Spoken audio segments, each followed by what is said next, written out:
गोपीजनवल्लभा गिरिवरधारी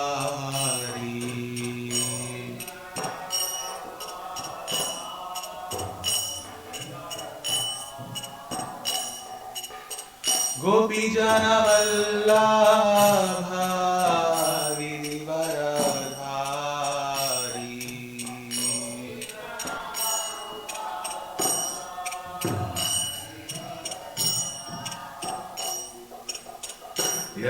यशोदानन्दन व्रज जनरञ्जन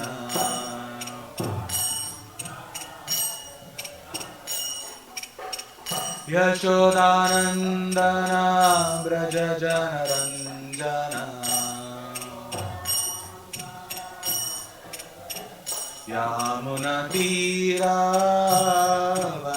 यामुनतीरावनचारी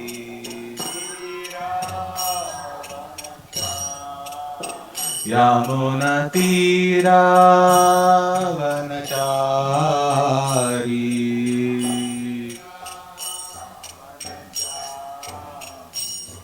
जय राधा माधव कुंज बिहारी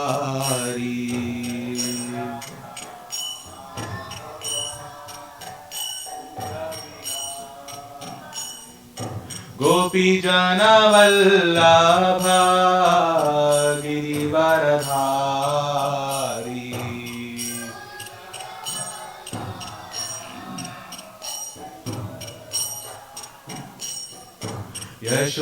यशोदानन्दन व्रज जनरञ्जन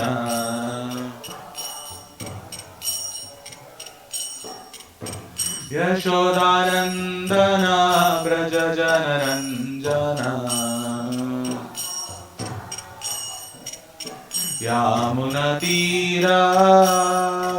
यामुनतीरावनचारी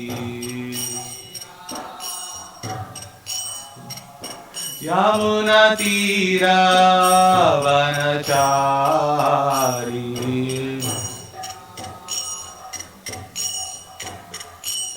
जय राधा माधव कुंज बिहारी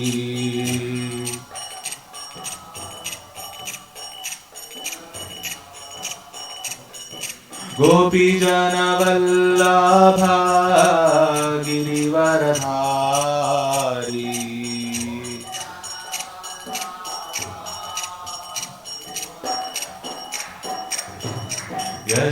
यशोदानन्दन व्रज जनरञ्जन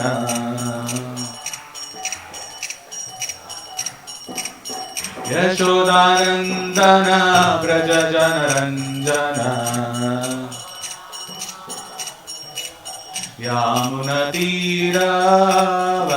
यामुनतीरावनचारी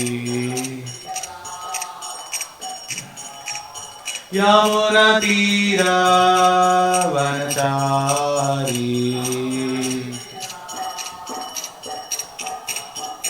जय राधा माधव कुंज बिहारी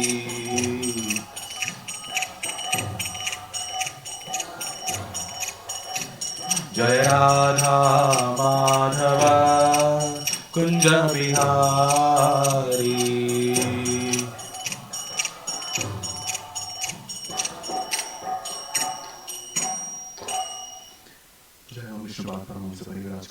स्तोत्र श्री श्रीमद शरणानंद भक्तिवेदांत स्वामी महाराज श्रील प्रभुपाद की श्रीमद् भागवतम की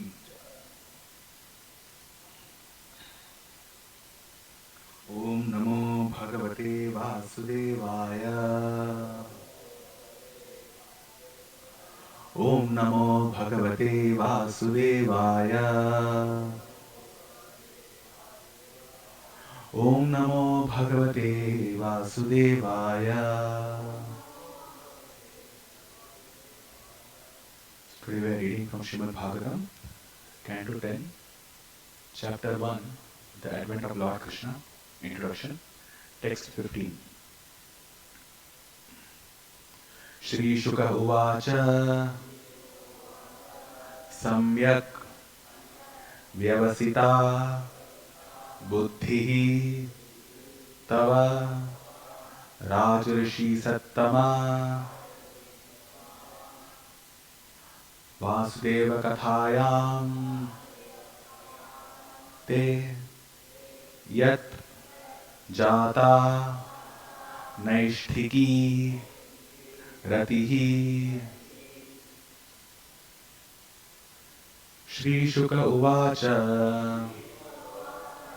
सम्यक् व्यवसिता बुद्धिस्तव राजर्षि सत्तमा वासुदेव कथायां ते यज्जाता नैष्ठिकी रतिः। श्रीशुक उवाच सम्यक् व्यवसिता बुद्धिस्तव राजर्षि सत्तमा वासुदेव कथायां ते यज्जाता नैष्ठिकी रतिः। श्रीशुक उवाच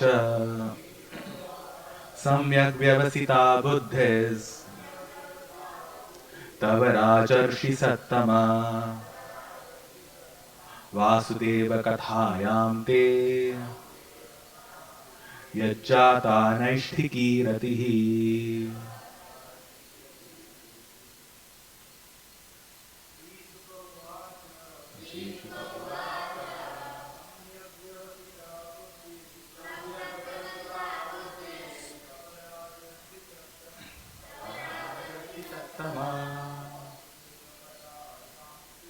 वासुदेव कथायां ते यज्जाता नैष्ठिकी रतिः। उवाच सम्यक् व्यवस्थिता बुद्धिस्तव राजर्षि सत्तमा वासुदेव कथायां ते यज्जाता नैष्ठिकी रतिः। श्रीशुक उवाच सम्यक् व्यवस्थिता बुद्धिस्तव राजर्षि सत्तमा वासुदेव कथायां ते यज्जाता नैष्ठिकी रतिः। माताजी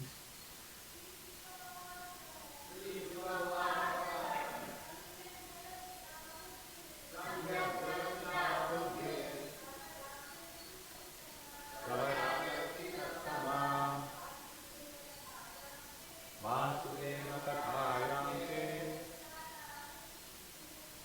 यज्जाता नैष्ठिकी रतिः। Shri Shuka Uvacha. Shri Shukdev Goswami said, Samyak, completely, Vyavasita, fixed, Buddhi, intelligence, Tava, of your majesty, Rajarshi Sattama, O best of Rajarshis, saintly kings, Vasudeva Kathayam, in hearing about the topics of Vasudeva, Krishna, Te, your, Yat, because, Jata, developed, Naishtiki, without cessation, Ratihi, attraction or ecstatic devotional service. Translation purport by His Divine Grace, A.C. Bhaktivedanta Swami Srila Prabhupada, founder Acharya of ISKCON. Translation. Sri Shukdev Goswami said, O your majesty, best of all saintly kings, because you are greatly attracted to topics of Vasudev, it is certain that your intelligence is firmly fixed in spiritual understanding, which is the only true goal for humanity, because that attraction is unceasing. It is certainly sublime. Because that attraction is unceasing, it is certainly sublime. Purport. Krishna Katha is compulsory for the Rajarshi or executive head of government. This is also mentioned in Bhagavad Gita, Imam Rajarshayo Viduhu. Unfortunately, however, in this age, the governmental power is gradually being captured by third class and fourth class men who have no spiritual understanding, and society is therefore very quickly becoming degraded. Krishna Katha must be understood by the executive heads of government, for otherwise, how will people be happy and gain relief from the pangs of materialistic life? One who has fixed his mind in Krishna consciousness should be understood to have very sharp intelligence in regard to the value of life. Maharaj Parikshit was Rajarshi Sattama, the best of all saintly kings, and Shukdev Goswami was Muni Sattama, the best of Munis. Both of them were elevated because of their common interest in Krishna Katha. The exalted position of the speaker and the audience will be explained very nicely in the next verse. Krishna Katha is so enlivening that Maharaj Parikshit forgot everything material, even his personal comfort in relation to food and drink. This is an example of how the Krishna consciousness movement should spread all over the world to bring both the speaker and the audience to the transcendental platform and back home, back to Godhead.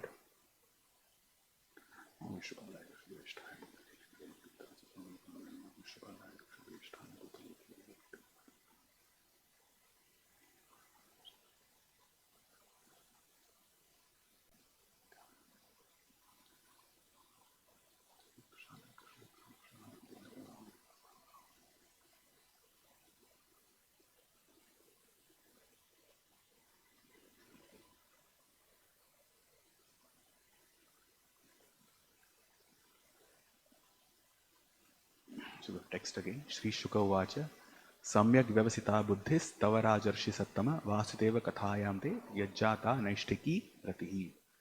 Sri Shukdev Goswami said, O your Majesty, best of all saintly kings, because you are greatly attracted to topics of Vasudev, it is certain that your intelligence is firmly fixed in spiritual understanding, which is the only true goal for humanity. Because that attraction is unceasing, it is certainly sublime. So we are discussing, or we are continuing with our discussion of this chapter in Canto 10. And the last few verses till text 13, these were the questions of Parikshit Maharaj. And the text 14 spoke about Suta Goswami, spoken to Shaunakadi Rishis. And then he is quoting the conversation that Shukdev Goswami has with Parikshit Maharaj, responding to the questions which Parikshit Maharaj had asked. So this is the context. So there is a couple of things which are mentioned in this particular verse. Srila Prabhupada, when he is writing, in this verse it's mentioned Rajarshi Sattama, and in purport Srila Prabhupada writes about Muni Sattama, and actually Parikshit Maharaj calls Shukdev Goswami as Muni Sattama in one of the previous verses. I think it comes in text 2. Yes, in text 2, Parikshit Maharaj addressing Shukdev Goswami says, Yadoscha dharma shilasya nitaram muni sattama tatram shenavattirnasya vishnor viryani shamsanaha. O best of munis, you have also described the descendants of Yadu who were very pious and strictly adherent to religious principles. Now, if you will, kindly describe the wonderful, glorious activities of Lord Vishnu or Krishna, who appeared in that Yadu dynasty with Baladev, his plenary expansion. So there is a camaraderie, you say, like there is a very good kind of association or very respectful, pleasurable, happy, blissful interaction or conversation that is going on between Shukdev Goswami and Parikshit Maharaj. Both of them are respectful to each other. So Shukdev Goswami is mentioned in Srimad Bhagavatam itself as a Paramahamsa, but he is not looking at Parikshit Maharaj as one who is the king, who is part of this Varnashrama institution, who is stuck in family life and things like that. And the reason is because obviously Shukdev Goswami is on the highest level. It is said Muni Sattama, as Parikshit Maharaj calls Shukdev Goswami. Shukdev Goswami is the best of all Munis. Even among the sages such as Narada and Vyasadeva, Shukdev Goswami is considered to be the topmost, to be the best, because he is fully absorbed in Krishna Katha, in topics of Krishna. And he, in his conversation, in his responses to Maharaj Parikshit, he is able to recognize the eagerness and the earnestness with which Parikshit Maharaj is hearing Krishna Katha, that he is a Rajarshi Sattama. He is the best of all the Rajarishis. Srila Prabhupada explains that Rajarshi is one who is a Raja as well as a Rishi, roughly translating this Rajarshi into saintly king. He's a saint, or rather he's a king, at the same time he's a saint also. And here Shukdev Goswami addresses Parikshit Maharaj as Rajarshi Sattama. Even among those saintly kings, you are the best. You are the best because you are totally absorbed in Krishna Katha. I spoke Krishna Katha in 3 verses. Shukdev Goswami, I spoke Krishna Katha in 3 verses. The last canto, 9th canto, the last 3 verses. But then that increased the desire of Parikshit Maharaj to hear more. And then the questions that he has asked in the previous 12 verses basically has pleased Shukdev Goswami so much that he's kind of obliged. And we also see this in at the start of Bhagavatam itself, when Shukdev Goswami comes. Start of Bhagavatam means when Shukdev Goswami enters and then he starts speaking to Parikshit Maharaj. This happens in Canto 2. And the first thing that he says is, Varyan Eshate Prashna. He says, these questions that you have asked, because what is the question that Parikshit Maharaj asked? He asked, what is one supposed to do at the time of death? What's the duty of a person in this life? And specifically, what is one supposed to do at the time of his death? And Parikshit Maharaj is very happy to hear that. Shukdev Goswami is very happy to hear that question. And he says, your Varyan Eshate Prashna. This question, the question itself is so glorious because it addresses the absolute truth. The answer to it is the most perfect answer. It leads one to transcendence. It leads one to the spiritual world. So therefore, this question is the best. And of course, Srila Prabhupada in his first canto purport itself, he mentions that there are several questions and answers which are asked by several living beings in this world, or like all the living beings in this world. But the questions which are related to the topics of Krishna or topics of Krishna Katha is best, is transcendental, is the most perfect. So Shukdev Goswami has been asked these 12 questions, and his answers would be the rest of the 10th canto, which will be these 90 chapters. Now, this Krishna Katha is mentioned as compulsory for the Rajarshis or executive head of government. And Srila Prabhupada explains when we speak about Krishna Katha, that Krishna Katha is of 2 types. One is that which is spoken by Krishna, that is Krishna Katha, and that which is spoken about Krishna, that is also Krishna Katha. Then he says that Bhagavad Gita is also Krishna Katha and Srimad Bhagavatam is also Krishna Katha. So these are the 2 types of Krishna Katha. And in purport, Srila Prabhupada writes, Krishna Katha is compulsory for the Rajarishis.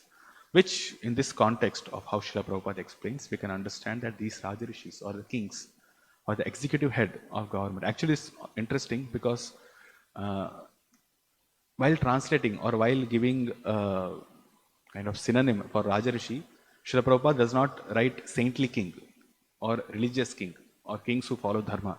He broadly says executive head of government, which basically means that all the executive heads of government are supposed to be Rajarishis. It's not like it's a choice. It's compulsory that they must be Rajarishis, and it's compulsory that they must hear Krishna Katha. Of course, we are quite far. In this current setup, we are quite far. We'll discuss that in some detail later. We are quite far away from that aspect where the government or the executive head of government is totally absorbed in Krishna Katha on that same level as Maharaj Parikshit is. But coming back to the point, Krishna Katha is these 2, where Krishna speaks as in Bhagavad Gita, and the topics of Krishna spoken by the pure devotees of the Lord, as in Srimad Bhagavatam. Because Krishna Katha which is spoken, again, Krishna Katha which is spoken by those who are not the devotees of the Lord, that is not Krishna Katha actually. That's a useless Katha, because that does not lead to the result that Krishna Katha gives. The knowledge that one gains or the purification that one undergoes by hearing such kind of Krishna Katha is not attained by one who is not a pure devotee of the Lord. And it's also applicable to Bhagavad Gita as well. Again, as Srila Prabhupada explains in the introduction itself, that there are so many translations of Bhagavad Gita, but they are not Krishna Katha. They are not Krishna Katha because they do not imbibe the spirit of Bhagavad Gita.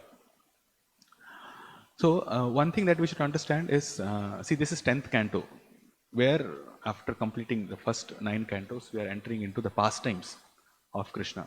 But if you see the context here, Srila Prabhupada in his purport also specifically stresses on this point of Rajarshi, or how a government head or executive head of government should be. Okay. And in this context, if we see, Krishna Katha, as spoken in Bhagavad Gita, is also applicable or is also required for his executive head to understand what basically it means. From, again, from Srila Prabhupada's presentation of Bhagavad Gita as it is, we know that Bhagavad Gita speaks about 5 topics as given by Baladev Vidyabhushan is Vedanta Sutra commentary: Ishvara, Jiva, Kala, Karma and Prakriti. So one should know these 5, and one who has perfect understanding of these 5 aspects of knowledge, or these 5 aspects which are discussed in Bhagavad Gita, he is one who is in knowledge. He is the Jnani. He is perfect in his knowledge. So as executive head of government, or as a Kshatriya, or as a king, or in our modern situation, the president or the prime minister or the MPs or the leaders of the society, they should also know about all these 5 things. Who is God? Who is Ishvara? How does he execute his activities? What is the actual position of the Jiva? When we speak about Jiva, then it's not the... Okay, anyway, we'll get to that. So Jiva, one should know about the living entity, his constitutional position. One should know about Prakriti, this material manifestation. So even if you see in Srimad Bhagavatam, there's an elaborate mention of the creation of Mahavishnu, Garbhodaksha Vishnu, Kshirodaksha Vishnu, how they created, how Lord Brahma got inspired, then all these 14 planetary systems were created, what is the concept of time, how Mahatattva comes from Pradhana, and like that. No, it's although Srimad Bhagavatam is Paramahamsa Samhita, but still it speaks about so many things which are related to this Prakriti, how this material cosmic manifestation comes into being. Of course, we understand that he speaks about this because it's the energy of the Lord, and only when the Lord invests his potency in his energy, that's the material energy, then only it activates. So although we are discussing Jada Tattva, although we are discussing Jada Tattva in Srimad Bhagavatam, because it's related to Krishna and he is the one who activates this entire material world, therefore this is part of Krishna Katha only. So as a king or an executive head, he is supposed to understand all these things. And finally, he is also supposed to understand Kala, the influence of time, and Karma. Now, normally when we speak of Karma, it's the activities that we perform and of course the reactions that we get. But when we speak about the activities, or Karma has basically these 2 connotations in a very broad sense. One is the reactions that we suffer because of the previous activities or previous karma that we have done. And karma in itself means that these are the activities that one performs. So as a Rajarshi or a king, Kshatriya should know what are the duties or what are the activities that his citizens should perform. Okay, that understanding also he should have. So this is actually one of the duties of Kshatriya, and this is actually very nicely explained in Canto 4 of Srimad Bhagavatam, where there is a discussion that happens between Lord Vishnu and Prithu Maharaj. So Prithu Maharaj was, or rather among those who are, it's said that Prithu Maharaj is the best ruler, in the sense that one who wants to rule his kingdom, he should take Prithu Maharaj as his ideal. Because what he did was, he ruled his kingdom according to the strict principles of dharma, and under him all the citizens were also very happy. Of course, when we speak about Rajarishis, we also speak about Yudhishthira Maharaj, Lord Ramchandra is the Supreme Lord himself, Maharaj Parikshit in this case, and Maharaj Dhruva, Prahlad Maharaj, like that. But to establish the dharmic principles in the society, Prithu Maharaj is the incarnation of the Lord who actually did that. Just like there are Yuga avatars, there are Manvantara avatars. Similarly, Prithu Maharaj is a Shaktavesh avatar who establishes the system of ruling, or who establishes that how a kingdom should be ruled. So when Lord Vishnu was speaking to Maharaj Prithu, he speaks this verse, and the purport is actually quite relevant to the understanding of the duties of Rajarshi and how he should rule his kingdom. So the translation goes, this is Lord Vishnu speaking to Prithu Maharaj. He says, to give protection, okay, this is Canto 4, Chapter 20, Text 14. To give protection to the general mass of people who are citizens of the state is the prescribed occupational duty for a king.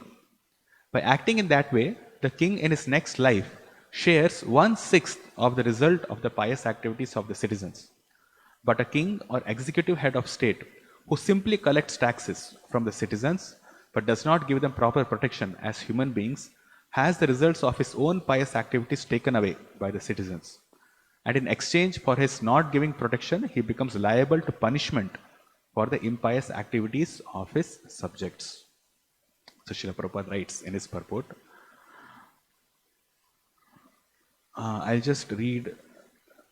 not read the whole purport, but I'll read a section of it where Srila Prabhupada writes, the division of activities in society as arranged by the Supreme Personality of Godhead was not blindly or accidentally created as foolish people say. Which means the Varna and Ashrama system was not created accidentally.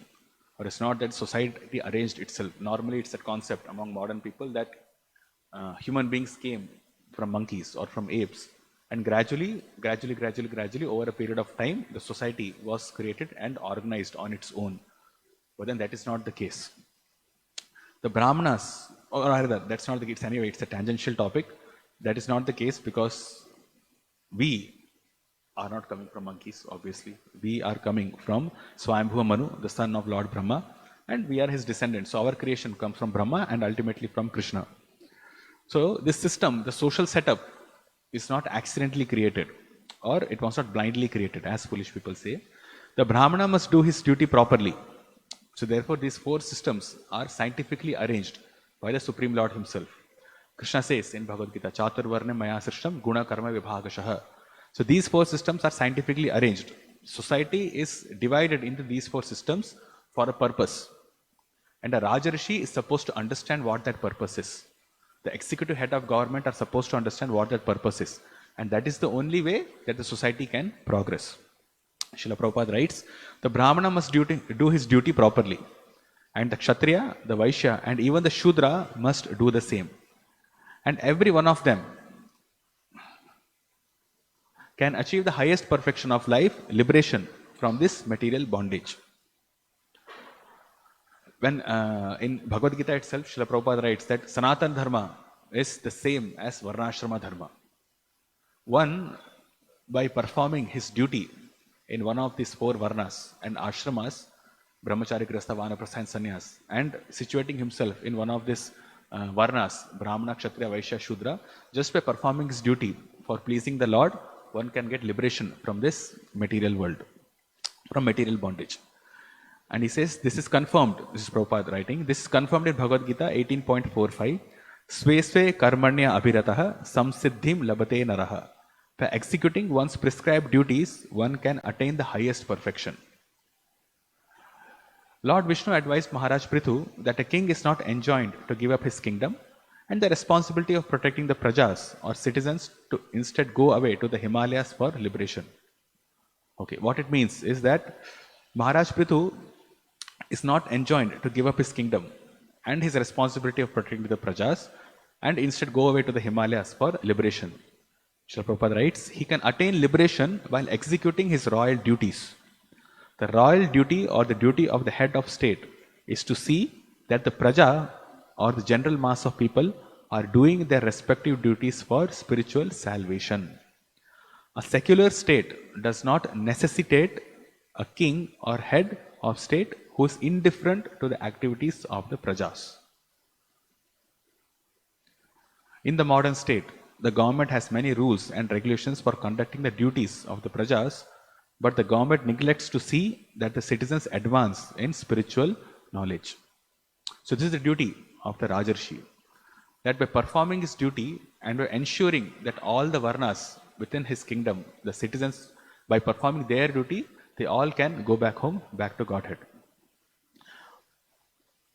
Okay, so one qualifying statement here is not prescribed duties are explained in different shastras, say Manu Samhita, or even in Bhagavad Gita, Krishna speaks about this, that Brahmanas are supposed to do these 6 activities, Patan, Pathan, Yajan, Yajan, Dan, Pratigraha, like that. And Kshatriyas are supposed to protect people, they're supposed to rule, they're supposed to take taxes, and they are, and when there's an opportunity for fight, they should not run back from fight, they should fight also. And at the same time, they should also see that all the varnas, they're performing their duties properly. Similarly, Vaishyas have their duties, Krishi, Goraksha, Vanijam, and Shudras have their duty of Paricharya, of helping or for serving the higher 3 varnas. So this is prescribed duty. But when this duty is done for the satisfaction of the Supreme Lord, for satisfaction of Krishna, then these prescribed duties take the form of a sacrifice. They take the form of yajna. That's why Krishna says, yajnarthat karmanonyatra lokoyam karma bandhanaha. And further in that same chapter he says that one who performs sacrifice, then the ingredients of the sacrifice also attain the same transcendental nature. So which means that when one performs his prescribed duty for yajna arthat karmanonyatra, when he performs his prescribed duty for yajna, for the sake of Lord Vishnu, his prescribed duties also become transcendental, because his only goal is to please the Supreme Lord. And he understands that by his, because of his previous activities, his karma, he has attained a life in which he has a specific swabhava. Swabhava of a Brahmana, or swabhava of a Kshatriya, or a Vaishya, or a Shudra. And if he engages his swabhava in pleasing the Lord, that itself is the door to liberation. That itself is the door to go back home, back to Godhead. And he understands that the prescribed duties in themselves are not sufficient, but these prescribed duties are taken into account so that, or these prescribed duties are performed for satisfaction of Lord Vishnu. So when that consciousness is there, when that understanding is there, the mentality is tuned in that way that we have to perform prescribed duties only for the satisfaction of the Supreme Lord, then that leads to purification and one attains the spiritual realm. So it's the responsibility of the king to make sure that his citizens, the Kshatriyas, Vaishyas and Shudras who are within him, they also perform their prescribed duties, because that is the only way for spiritual salvation. And Srila Prabhupada presents a contrast in this purport, and he says that the secular state, now we speak of India or any other country as a secular state, means that all religions, all kinds of religion is allowed within that country and nobody can discriminate against any religion. But then this is kind of a very broad definition of a secularism. But secularism does not mean that the state or the king or the head of the state should become indifferent to people and not see whether they are performing their prescribed duties or whether they are following their religious duties or not. Srila Prabhupada writes about this. I don't exactly remember whether he has mentioned this in the purport or in one of his lectures. He speaks that there may be different religions, and if people are not following the rules and injunctions which are given in the respective religions, then it's the duty of the head of the state to make sure that they do that. And when he was speaking about Christianity or Islam or Muslim, this thing also, he says that if you follow the injunctions of Christianity or Islam, then first thing he said is that nobody is following that. Okay, they have concocted the principles that was given, that is given according to the teachings of Christianity. But if that is followed, then they can come up to some extent. Some amount of purification does happen. Obviously, the amount of knowledge that we get from the Vedic understanding of who is the Supreme Lord, what are his activities, who actually we are, what is our relationship with him, those kind of details might not be there. But then by performing their religious injunctions, they make some amount of purification because their life is regulated in that way. And as I said, of course, they will not be able to come to the higher realm. It's like you finish your 10th and 12th standard. So if you finish your 10th and 12th standard, of course, that's a landmark. Right? It's a milestone. But then one has to progress further, one has to graduate, one has to get to post-graduation also if he wants to complete his study. So in that sense, the religion, all these other religions also are supposed to mature themselves to Krishna consciousness. That way they get complete understanding. But it's the duty of the head of the state to make sure that although there might be different religions, she should make sure that these principles are followed. Now this is what he told in respect to this modern system. But the Vedic time is that there is no other religion apart from the Sanatana Dharma, apart from this Vedic culture. So the society is divided into Brahmana, Kshatriyas, Vaishyas, Shudras, and it's the king's duty to make sure that all these Varnas, they perform their duties properly. Not like the secular state where they are indifferent to the activities of Praja. And Srila Prabhupada also writes here that although we give so many rules and regulations for conducting the duties of Praja in the modern system, but the government neglects to see that the citizens advance in spiritual knowledge. And the reason for that is that the executive head of the state is not a Rajarshi. He does not have the understanding of spiritual life. If he himself does not have the understanding, then how can he impart that to his followers? Srila Prabhupada continues, if the government is careless in this matter, the citizens will act whimsically without any sense of God realization or spiritual life and thus become entangled in sinful activities. An executive head should not be callous to the welfare of the general mass of people while he simply goes on collecting taxes. The king's real duty is to see that the citizens gradually become fully Krishna conscious. Krishna conscious means completely free from all sinful activities. As soon as there is complete eradication of sinful activities in the state, then there will be no more war, pestilence, famine, or natural disturbances. This was actually prevailing during the reign of Maharaj Yudhishthira. If a king or head of the government is able to induce the citizens to become Krishna conscious, then he is worthy to rule over the mass of people. Otherwise, he has no right to levy taxes. If the king looks after the spiritual interest of the citizen, he can levy taxes without difficulties. In this way, both the subjects and the king will be happy during this life and in the next life. The king will be able to share 1/6 of the pious activities of the citizens. Otherwise, by levying taxes on the sinful citizens, he will have to share the reaction of their sinful activities. It's quite heavy to be a king. The same principle can be applied to parents and spiritual masters as well. Right? It's not only the king, but the same principle is also applied to parents and spiritual master. If parents simply give birth to children like cats and dogs, but cannot save their children from imminent death, they become responsible for the activities of their animalistic children. So the parents also become responsible. Lately, such children are turning into hippies. Similarly, if a spiritual master cannot direct his disciples to become free of sinful activities, he becomes responsible for their sinful acts. These subtle laws of nature are unknown to the present leaders of society. Since the leaders of society have a poor fund of knowledge and the citizens in general are rogues and thieves, there cannot be auspicious situation for human society. At the present moment, the whole world is full of such an incompatible combination of state and citizens, and therefore there is constant tension, war, and anxiety as an inevitable result of such social conditions. Right, it summarizes, Srila Prabhupada summarizes this very nicely. And this is manifest, or as Srila Prabhupada has explained several times, this is manifest specifically in the case of our modern governance, which is this democracy. And he called it demon crazy.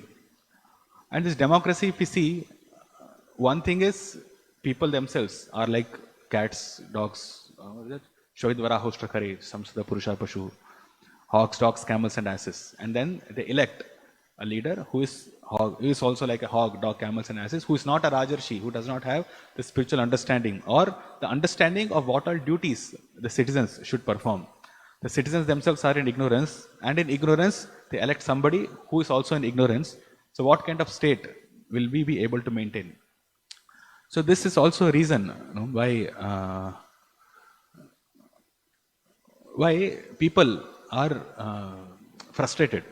And if you see this whole structure of democracy, just giving it a benefit of doubt also, and we see how elections happen, we will find that one who is elected to the post of an MLA or an MP or in any leadership, there are more votes who are opposing him. There are more people who are opposing him than those who are supporting him. In the sense that if you have, say, 3 or 4 people fighting in an election, okay, and one person gets the maximum vote, then he's elected. So that may be, say, 30% or 40%. But if you see, of the total 100% of votes, 60 people are against him. 60% of people are against him who have voted for him. So that way they are unsatisfied. Even if you give democracy system a benefit of doubt, these 60% people are unsatisfied with the person who has been elected.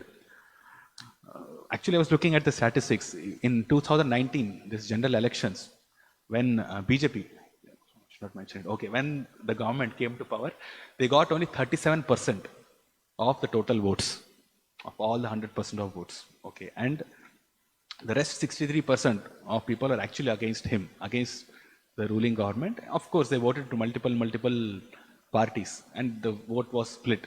But then, because this is the majority of votes were given to this particular party, and therefore this particular party came into power. So by inherently, philosophically speaking, inherently the democratic system itself has this fault in which the people must be unhappy, because the leader who's elected, although we call it majority, but actually it's not majority. It's actually he's elected just because he has got more number of votes, and not because more number of people are favorable to that particular person. So inherently the system itself is faulty. Okay. And of course that leads to people not being happy, people opposing, agitating, and doing things like that. So the system itself is not proper, and people are always in distress because of that. So, and one more thing, one more point is that because the society is not arranged according to Varna and Ashrama system, the governance will always be faulty. If we speak of the governance that happens in India, there are primarily, in a very generally or very broadly speaking, there are 2 aspects to governance in India. One is the judiciary system, and another is the government itself, the Lok Sabha and Rajya Sabha, the parliamentary system. So both of them are supposed to uphold the constitution. We have heard of the Constitution of India. So Constitution basically is like the modern day Manu Samhita, where different rights of people, the ways in which governance should happen are all listed.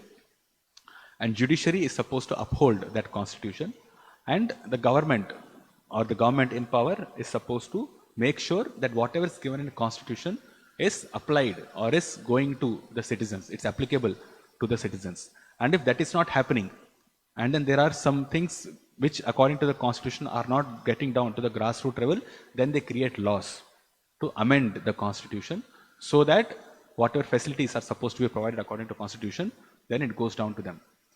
Now this system itself is faulty in the sense because it proves that the constitution is not infallible. Okay. And of course we understand that the constitution being written by a person who is himself under the modes of material nature, he will not be able to come up with a system which is perfect as given by Krishna. So the constitution itself is faulty, and then there are different laws that are passed to amend that constitution or to make sure that the implementation of the constitution goes down to the people. But still, because the constitution, the basis itself is faulty, does not matter whatever rules or whatever laws are passed, it always leads to unsatisfaction of people. And Srila Prabhupada expressed that also.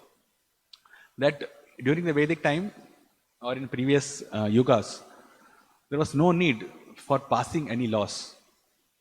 The king's duty was not to pass any laws.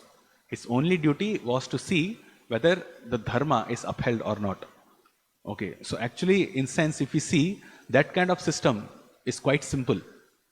The king only should have to understand what is given in Manu Samhita, just to give an example, or what is given in Dharma Shastra, and he has to make sure that people are following the duties according to their Varna and Ashrama or not. And then his duty is also to preach so that people can come up in Krishna consciousness or in spiritual life. But now the system of democracy although seems to be very simple or favorable to the people, it is inherently faulty because laws have to be amended for each and every specific situation. For everything, for each and everything in which people are not satisfied, specific laws have to be made.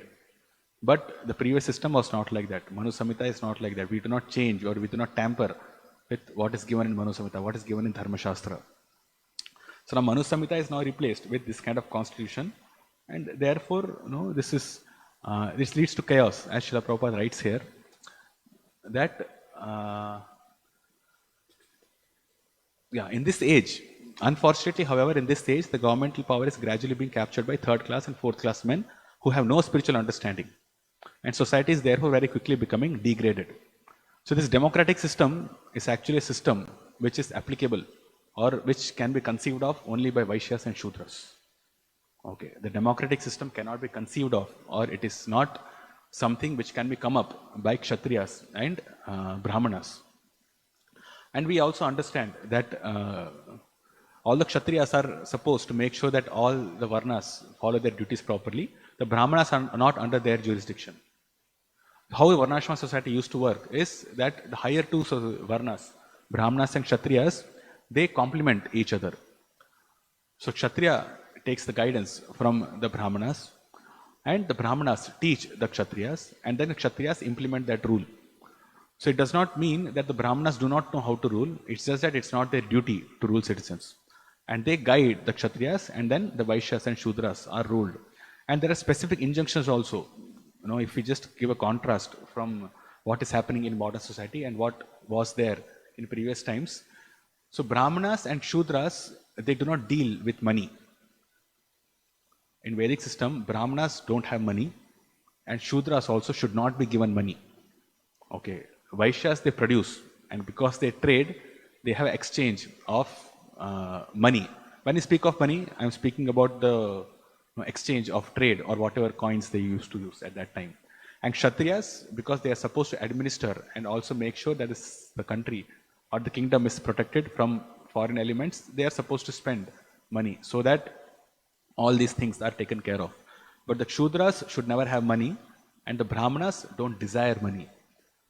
So that the necessities of the Brahmanas are automatically taken care of by the mode of charity, which the Kshatriyas and Vaishyas are supposed to give. Actually, charity is supposed to be given by all four Varnas, and primarily Brahmanas are maintained by the charity that they get from Kshatriyas, Vaishyas. Shudras are not to be given any salary. Actually, it's a dharmic injunction. Shudras are not given salaries because they are in the lowest mode. So therefore, if you give them something like money, then they will use it only for degrading themselves more. So when we split, the Varnas are divided based on their guna and karma, right? So Brahmanas are primarily in Sattva-guna, Kshatriyas are primarily in Sattva-guna and Rajoguna mixed, Vaishyas are in Rajoguna and Tamoguna, and Shudras are primarily in Tamoguna.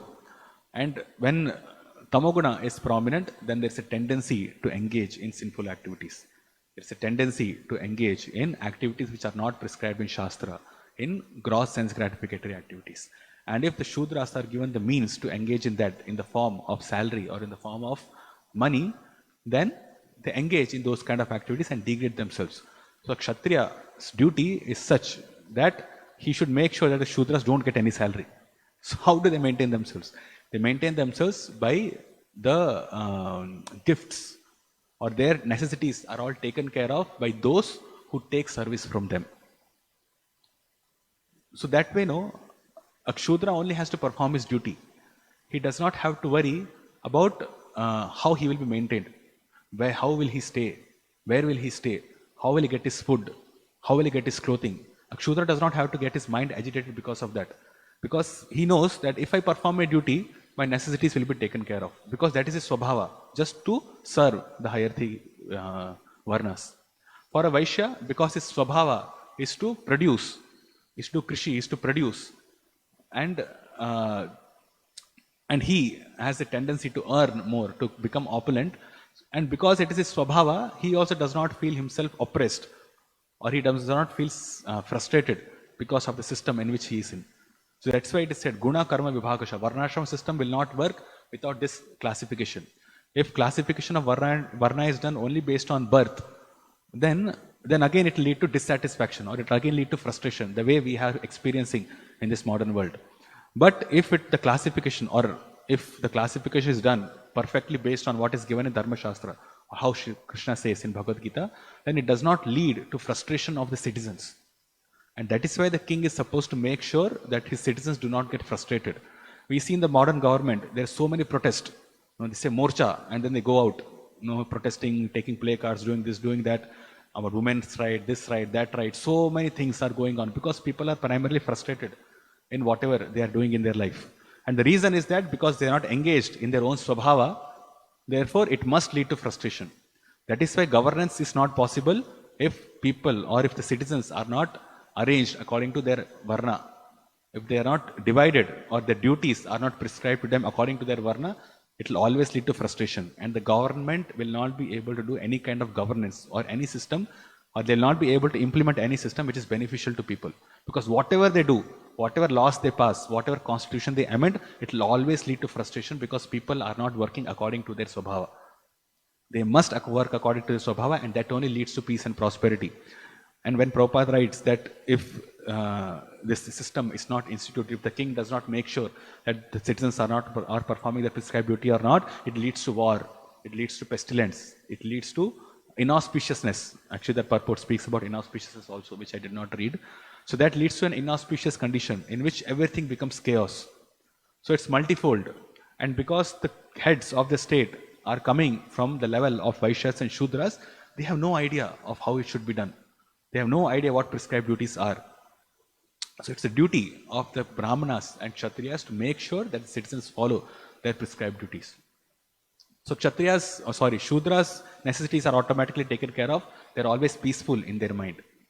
They fix themselves in one particular occupation of Shudra. Either they can become blacksmith or a weaver or whatever. And then from that, they just have to do what they are doing, and everything else is taken care for them. The Vaishyas have to engage in their swabhava, in performing their activities, and obviously their necessities are taken care of. They are supposed to give charity also, and that way, other necessities are also taken care of. Kshatriya performs his duty, and because he is protecting all the citizens in the kingdom, therefore he can take taxes from his citizens, primarily from Vaishyas. Okay, so the taxes are levied only on Vaishyas and Kshatriyas. The taxes are not levied on Shudras because they don't have any money. And obviously taxes is not taken from Brahmanas because they also don't have money. But the Vaishyas produce so much, because that is their swabhava. The Vaishyas produce so much that whatever they produce is sufficient for the entire society to maintain themselves. And the Kshatriyas, because they're protecting, they are ready, or they can take the taxes from the citizens, basically Kshatriyas and Vaishyas. And Brahmanas, when they perform their prescribed duty, Brahmanas are called as the head of the society. When they perform their prescribed duty, then all the citizens, they are engaged in spiritual activities. Because Brahmanas guide, not only they guide Kshatriyas, but they also guide the Vaishyas and Shudras. So that way when proper guidance is given to them, then the society progresses in spiritual life also. So Varna Ashrama system is not only for material prosperity or exclusively for spiritual life. It includes both. One can be happy in this life and in the next life as well. So therefore this system is perfect. And a Rajarishi is supposed to understand this system.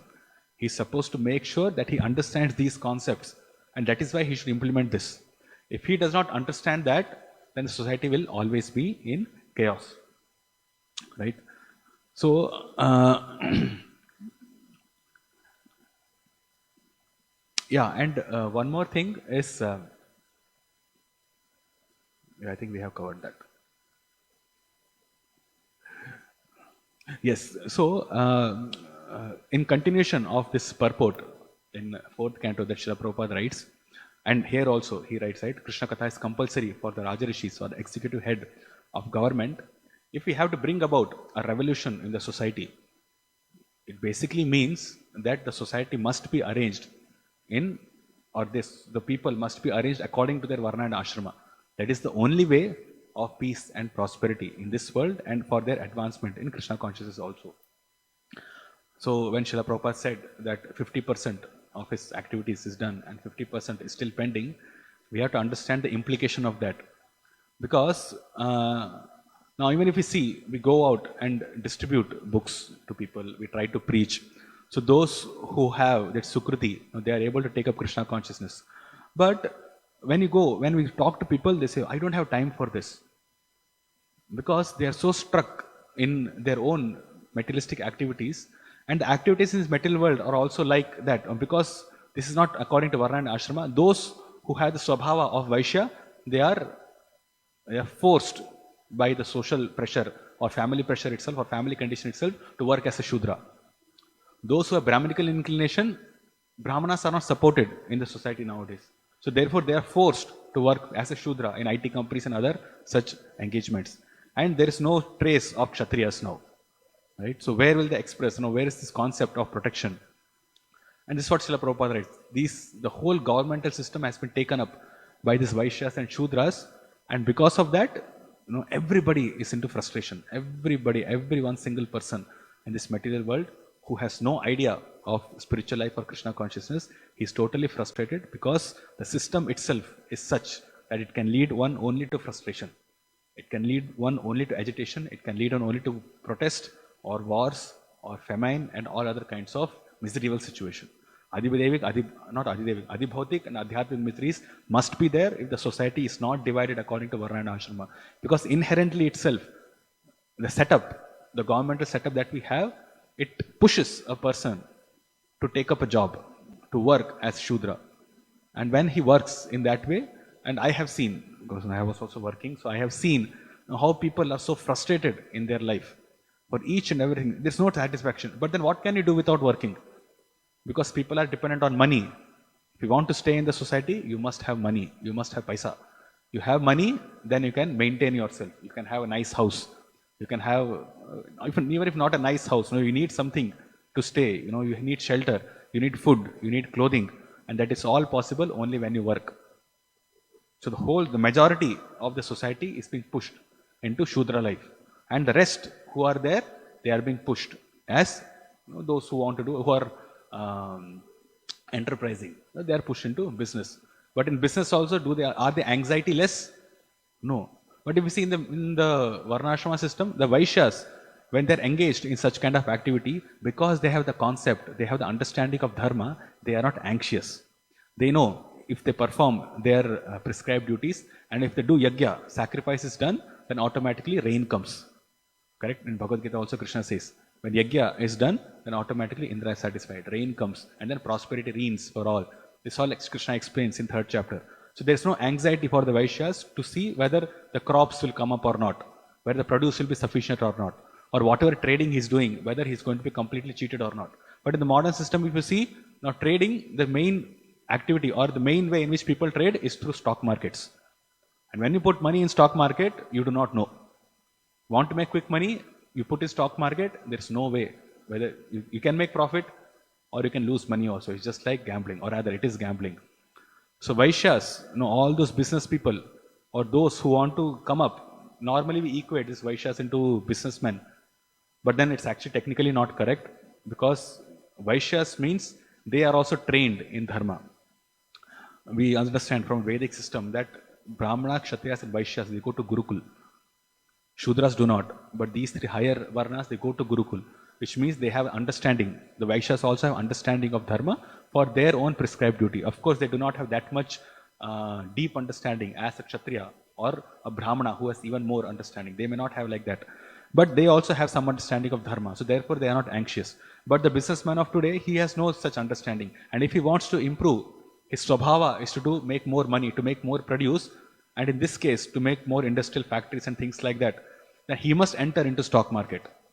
He must push an IPO, initial public offering. He must make his company have some shares, and that is the only way he can raise capital, and then he can invest in his own business, and then he can improve his business. So this is such a complicated system which has been made that even a Vaishya, he has no peace of mind. And we can understand all these great Adanis, Ambanis who are there, how much they work.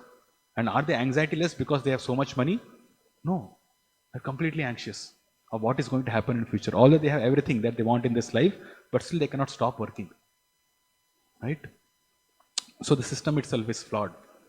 And Kshatriyas and Brahmanas, because there's an abhava, there are no Kshatriyas and Kshatriyas and Brahmanas in the current society.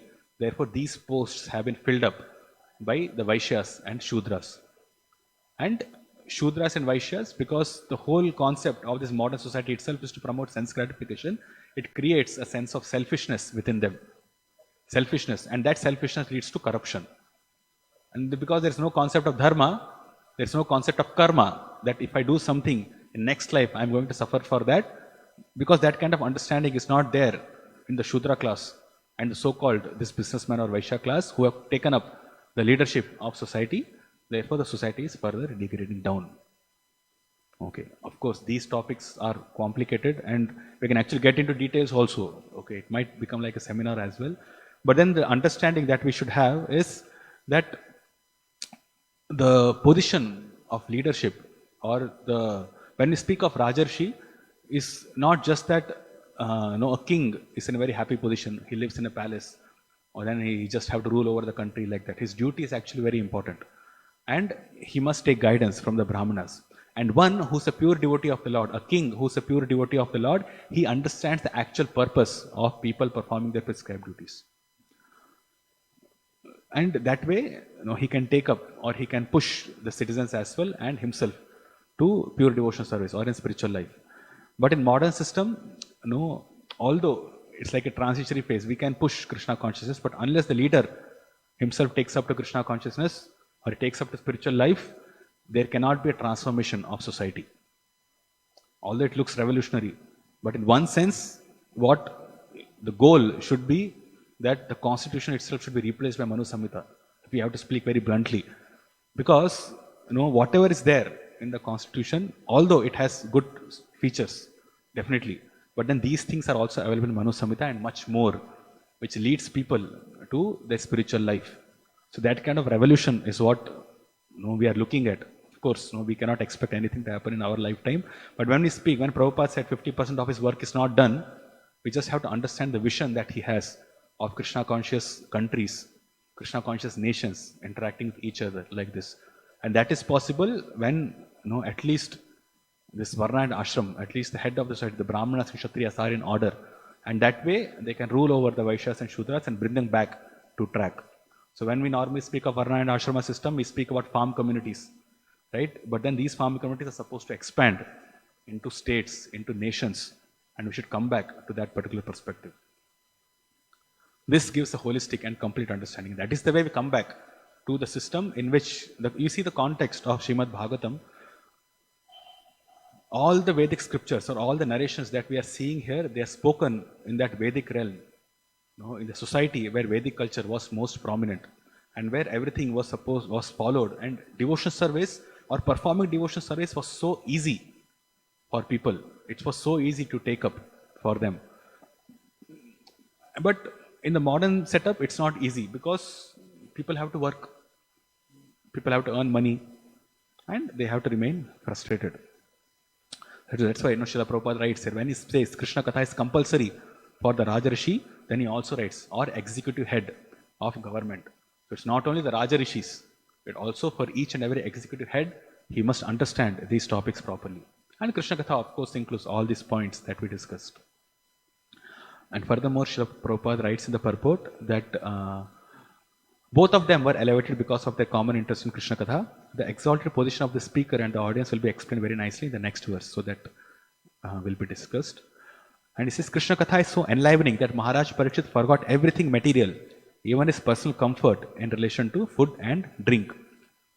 So the idea that we get from this is that when all the Varnas are engaged in performing their spiritual duties, in performing their prescribed duties, they themselves will come to a stage where they are not engaged in sense gratification anymore, where they can give up. When it speaks about Parikshit Maharaj giving up food and drink, extending that same principle, Krishna Katha is so purifying that one starts acting on the platform of his soul. He does not act on the platform of his body. So that way, everybody becomes renounced in this manner or elevates themselves. This is an example of how the Krishna conscious movement should spread all over the world to bring both the speaker and the audience to the transcendental platform and back home, back to Godhead. So this Krishna Katha, so this is an example of how Krishna conscious movement should be spread. Which means that, of course, in 10th canto we are discussing Krishna's pastimes, but then we also have to understand Krishna Katha does not only include this, of course, is the most important, but it also includes all these different understandings of dharma, which can not only elevate ourselves, but can also elevate people who are not ready to take up to pure devotional service at this point, can perform their prescribed duties and then gradually progress towards spiritual life. So therefore, this Krishna conscious movement should spread all over the world. So it's like both aspects are there. One is pure devotional aspect. At the same time, there's an aspect of Varnashrama Dharma also for mass preaching. Bhakti Vikas, His Holiness Bhakti Vikas Maharaj also said this, that when Chaitanya Mahaprabhu said that Krishna conscious movement will spread all over the world, then how is it possible? It is possible by the spread of this Varna Ashrama system, because that gives such a great platform for every living being in this world to come up in Krishna consciousness just by performing his prescribed duty.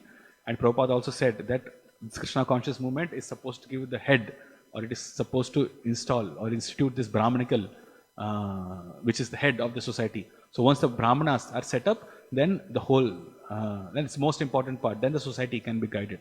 And because this society does not have this Brahmanical Varna properly in their system, therefore it's just like a headless society. When the head is cut, then the body cannot perform anything, it cannot do anything. Similarly, when the Brahmanas are cut off, when they don't have this kind of understanding, they're only namesake Brahmanas, then society will not work. And such kind of Brahmanas, even the executive heads who are there in this government now, because they're not taking guidance from such kind of Brahmanas, therefore they cannot govern properly. So all these aspects are there that we have to understand, that Krishna Katha is there, but then to spread or to benefit mass of people with this Krishna Katha, one must be a Rajarishi or an executive head of government who is absorbed in Krishna Katha. And these are the examples that we see of Maharaj Parikshit, Maharaj Yudhishthir, like that. Okay, so these are the thoughts, some of the thoughts that I have. Should we have any questions or comments? And we can discuss. It's complicated. I understand it's complicated, and we are far away from what we discussed today. But then there's something which has to be done if you really want to benefit the entire society. Yes.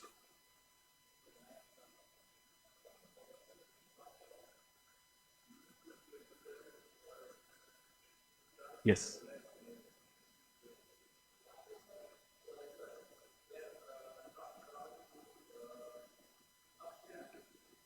Hmm.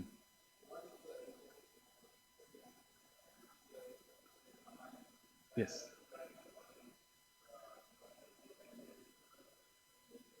Yes.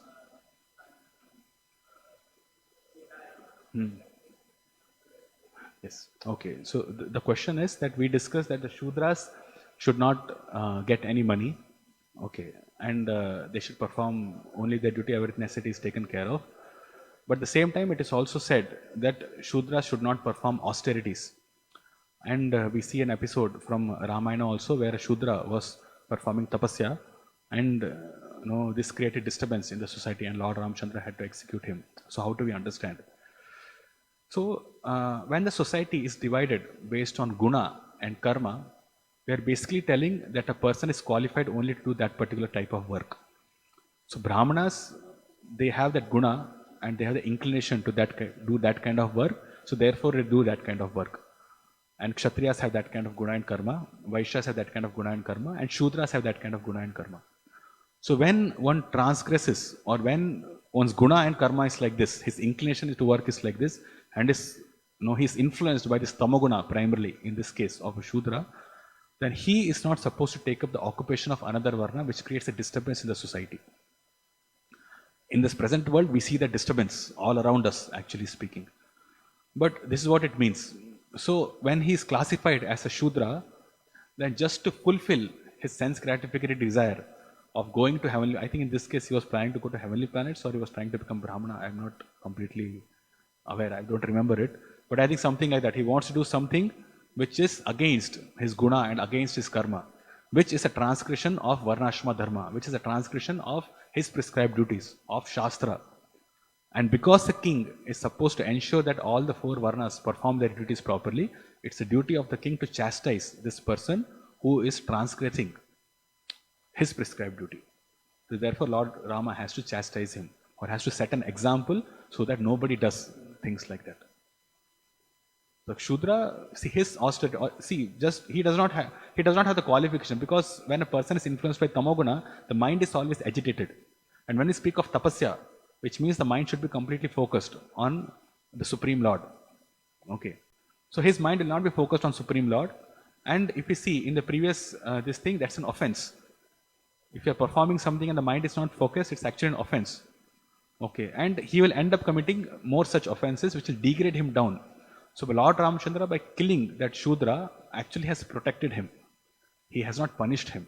He has, one thing is, he is a Supreme Lord, he has killed him. So therefore, whatever offenses he's committed by going beyond his prescribed duties, that is taken care of by this kind of punishment, and he'll attain a higher birth in his next life, because whatever sinful activities he has performed, it has been nullified by killing of him.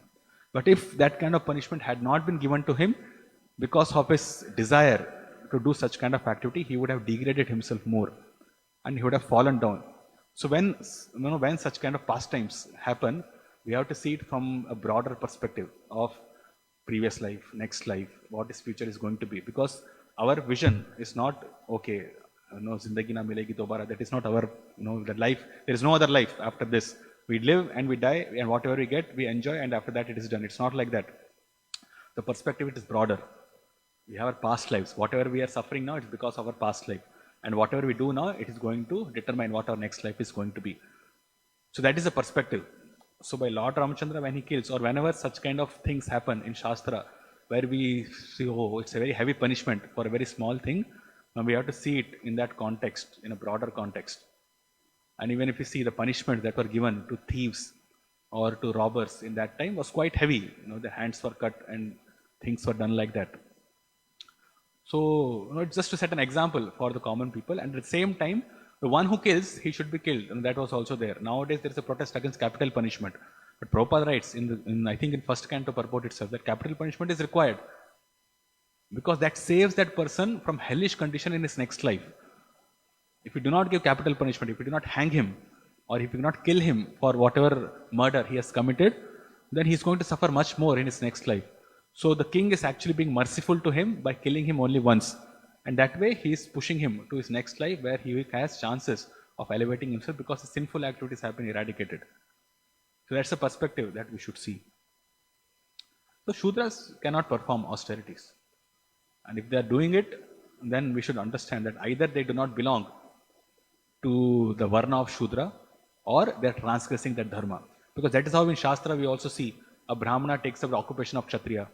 Okay, and a Vaishya takes up the occupation of Kshatriya sometimes. Vishwamitra also. He was a Kshatriya, but then he became a Brahmarishi. Is it not transgression? Why he was not punished? Because his guna and karma, his inclination was transformed.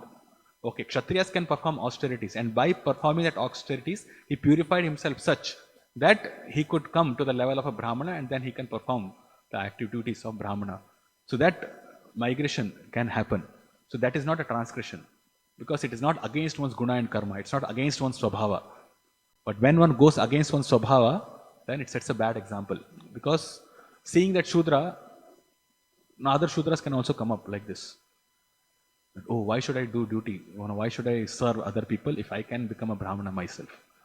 But then though you are not qualified to become a Brahmana, but still you want to become Brahmana. That will not work in a society.